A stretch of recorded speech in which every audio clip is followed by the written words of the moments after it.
प्रियजन, आज हम जब परमेश्वर के साथ बहुत सारे सवालात आपके मन में आते होंगे, चर्च बंद है, बहुत सारे सवालात आते हैं।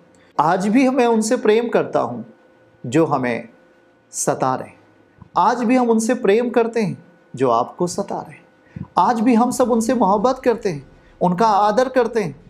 हम कानून को नहीं तोड़ते, हम कानून को बना के रखते हैं। हम उनसे ईर्ष्या नहीं रखते, हम उनसे प्रेम करते हैं, क्योंकि हमें प्रभु ने सिखाया है। उन्हें कौन सिखाया मुझे मालूम नहीं, लेकिन हमें इस वचन ने सिखाया है प्रेम करना है। हम प्रेम करते रहेंगे, वो हमें सताते रहेंगे, हम उनसे प्रेम करते रहेंगे, क्योंकि हमारे और उनके बीच में न्याय तो पिता ही करेंगे। कुछ भी हो जाए, परमेश्वर ही न्याय करने वाले हैं। यूहन्ना अध्याय 5 वचन 22 वचन 30 में लिखा, परमेश्वर का न्याय सच्चा है, परमेश्वर का न्याय अद्भुत है। तो हम उस सच्चे परमेश्वर के साथ जो न्याय करता है, जो साउल और दाऊद के बीच में न्याय करता है, वो हमारे बीच में और इस संसार के बीच में न्याय करेगा। हमें देखना चाहिए, धीरज के साथ, गंभीरता के साथ अपने आत्मिक ऊर्जा को बढ़ाते रहना चाहिए। बाइबल बताती है हमें अपने आप को निराशा के हाथ में नहीं देना, परंतु परमेश्वर पिता के हाथ में अपने आप को देना है। जैसा कि भजन 31 अध्याय वचन 15 कहता है, हाँ उसने दे दिया अपने आप को परमेश्वर के हाथों में। आज आप और हम सब अपने आप को खुदा के हाथ में सौंप दें। वही है जो निश्चित समय पर हमारे जीवन में न्याय को प्रकट कर हमें आशीर्वाद प्रदान करेंगे। वही हैं जो हमारे लिए अद्भुत काम करेंगे। भजन 3 अध्याय वचन 1 को हम आपसे पढ़ेंगे आपके सामने। हे यहोवा मेरे सताने वाले कितने बढ़ गए हैं। ये उस समय दाऊद भजन लिख रहा है। दाऊद के लिए भी यही दशा थी, आज हमारे लिए भी सेवकाई के लिए ये दशा है। हे यहोवा मेरे सताने वाले कितने बढ़ गए हैं, वे जो मेरे विरुद्ध उठते हैं बहुत हैं। एक नहीं है, दो नहीं है, परंतु बहुत हैं। बहुत से मेरे प्राण के विषय में कहते हैं कि उसका बचाव परमेश्वर की ओर से नहीं हो सकता। बहुत सारे लोग कह रहे होंगे, आपके आजू बाजू में लोग कह रहे होंगे कि अब क्या करेगा तेरा यीशु, अब तो सब कुछ बंद हो गया। क्या यीशु को कोई बंद कर सकते हैं क्या? प्रार्थना स्थल बंद हुआ है, प्रार्थना बंद नहीं हुई है। लोग अपने घरों पर प्रार्थना कर रहे हैं, लोग जहाँ पर हैं, दिल्ली मुंबई सब जगह लोग अपना प्रार्थना कर रहे हैं। प्रार्थना स्थल बंद है ना कि प्रार्थना बंद है। याद देखो, बहुत से मेरे प्राण के विषय में कहते हैं उसका बचाव परमेश्वर की ओर से नहीं हो सकता।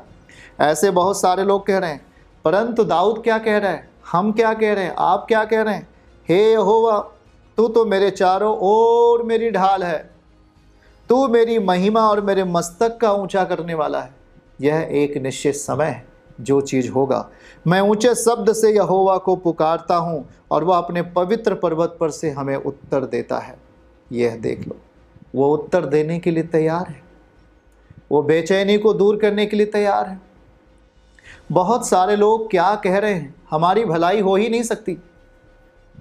बहुत सारे लोग कह रहे हैं कि आपकी भलाई नहीं हो पाएगी, अब आपको यहाँ होगा, यहाँ जाना होगा, ये होगा, ये समस्या, ये पीड़ा है।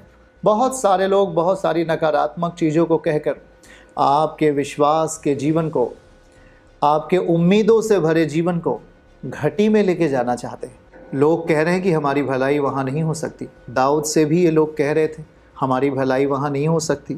बहुत से मेरे प्राण के विषय में कहते हैं कि उसका बचाव परमेश्वर की ओर से नहीं हो सकता। ऐसे लोग कह रहे होते हैं। ऐसे बहुत सारे लोगों की जुबान से आप सुन रहे हैं क्या? लेकिन आप क्या कह रहे हैं?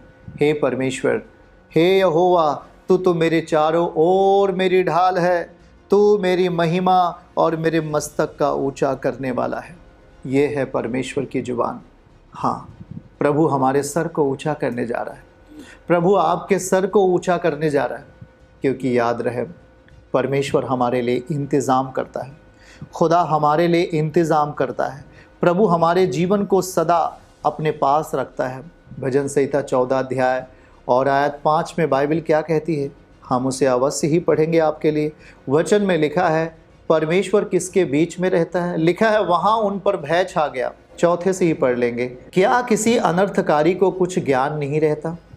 जो मेरे लोगों को ऐसे खा जाते हैं जैसे रोटी खाते हैं और परमेश्वर का नाम नहीं लेते। वे खुदावन के जनों को ऐसे खाते हैं जैसे रोटी खाते हैं, उन्हें मारते पीटते हैं, तमाम चीज़ें उन पर होता है, जैसे रोटी खाते हैं ऐसे कर लेते हैं। परंतु प्रभु कहता क्या है? वहाँ उन पर भय छा गया, वहाँ पर भय छा जाएगा, क्योंकि परमेश्वर धर्मी लोगों के बीच में निरंतर रहता है। प्रभु धर्मी लोगों के बीच में निरंतर रहता है, यह उसका वादा है, यह उसका वचन है। यदि आप कहीं भी रहेंगे वो आपके साथ रहेगा। परंतु भय वहाँ छा जाएगा, वहाँ छा जाएगा भय, ये आप जान लीजिए। उनके लिए भय है, हमारे लिए स्वतंत्रता है। उनके लिए भय है, परंतु हमारे लिए परमेश्वर का प्यार है। प्रिय भाई बहनों, हम जानते हैं कि हम जब आत्मिकता में बढ़ने के लिए अग्रसर होते हैं, आगे बढ़ते हैं, तो बहुत सारी चीज़ें होती हैं जो आपको पकड़ना चाहती हैं, आपको तोड़ना चाहती हैं। लेकिन जब हम प्रभु ने हमें ही पकड़ लिया है और हम परमेश्वर के निकट आ गए हैं, तो उसकी 6ठी आयत में क्या लिखा है? भजन 14:6 में बाइबल बताती है कि तुम तो दीन की युक्ति की हंसी उड़ाते हो। हाँ, आपने देखा होगा, आप प्रार्थना करने वाले हैं, पड़ोसी आप पर ठट्ठा करके कहता है, क्या तेरा यीशु ये कर सकते हैं? क्या तेरा प्रभु ये कर पाएंगे? तुझे छुड़ा पाएंगे? और वो बहुत ही हंसी करते हैं, शायद आपके सामने खड़े होकर आपकी हंसी उड़ाते हैं। वचन में लिखा है, पवित्र शास्त्र कहता है, तुम तो दीन की युक्ति की हंसी उड़ाते हो, इसलिए यहोवा उसका शरण स्थान है। आप हंसी उड़ाते रहो, लेकिन हमारा शरण स्थान कौन है? परमेश्वर है। हमने तो वहाँ जगह पा ली है, हम तो उसके चरणों में हमने जगह पा ली है। हम जब बीमार थे, दुर्बलता में थे, हम जब रोगी थे, उसने हमें अपने पास बुलाकर हमें आशीर्वाद दे दिया, हमारे अंदर से गुनाह और पाप को दूर कर दिया, हमें एक इंसान बना दिया। हम इंसान थे ही नहीं, हम मरे हुए से थे, उसने हमें इंसान बना दिया। इससे बड़ी चीज़ और क्या हो सकती है? आज आपके घर में शांति नहीं है तो कोई नशा करके रात में आकर आपके घर में मारा पीटी करते हैं। आपके घर में शांति नहीं है, लड़ाई और झगड़े, बहुत सारी चीज़ें हो रही हैं। लेकिन याद रहे, लड़ाई और झगड़े और पाप की हर परिस्थितियाँ प्रभु यीशु मसीह की उपस्थिति से हारती हैं।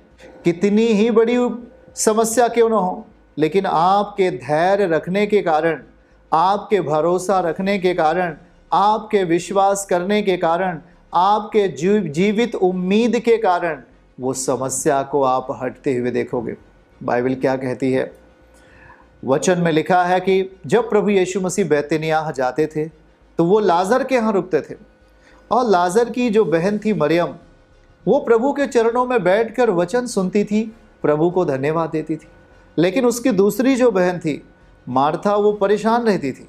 प्रभु कहता है कि तू व्यर्थ परेशान, व्यर्थ चिंता करती है, परंतु इस मरियम ने जो मेरे साथ बैठकर मेरी बातों को सुनकर जो पाया है, इससे कभी छीना नहीं जाएगा।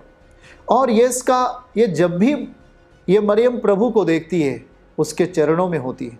बाइबल में कुल 3 बार हम ऐसे जगह पर पाते हैं जहाँ पर वो प्रभु के चरणों में ही बैठना पसंद करती है। याद रहे, उसका भाई लाजर मरा, एक धोखा तो आया, लेकिन बाइबल बताती है कि उसकी उस भक्तिमय दशा के कारण, उस मरियम के प्रेम के कारण, जो उसने अपने जीवन में प्रभु से प्राप्त कर लिया था, उसके कारण उसका मरा हुआ भाई लाजर फिर से जिंदा हो जाता है। आप क्या समझ रहे हैं? आज आपके अंदर पीड़ाएं हैं, दुख है, या किसी भी प्रकार की अन्य समस्याएं हैं, लेकिन धैर्य रखने के कारण, भरोसा रखने के कारण, उम्मीद रखने के कारण, जीवित उम्मीद रखने के कारण हम उस समस्या को हटते हुए, उस समस्या को खत्म होते हुए देखते हैं। क्योंकि परमेश्वर अभिमानियों का विरोध करता है, परंतु दीनों पर अनुग्रह करता है। याद रहे, वो जो दीन है तो वह उनके साथ है, परंतु जो अभिमानी है वह उन पर क्रोधित होगा। प्रिय भाई बहनों, दुनिया का बनाने वाला अपना न्याय प्रकट करता है। वो चाहे कोई देश हो, वो चाहे कोई राष्ट्र, कोई भी व्यक्ति हो, वह अपना न्याय तो प्रकट ही करेगा।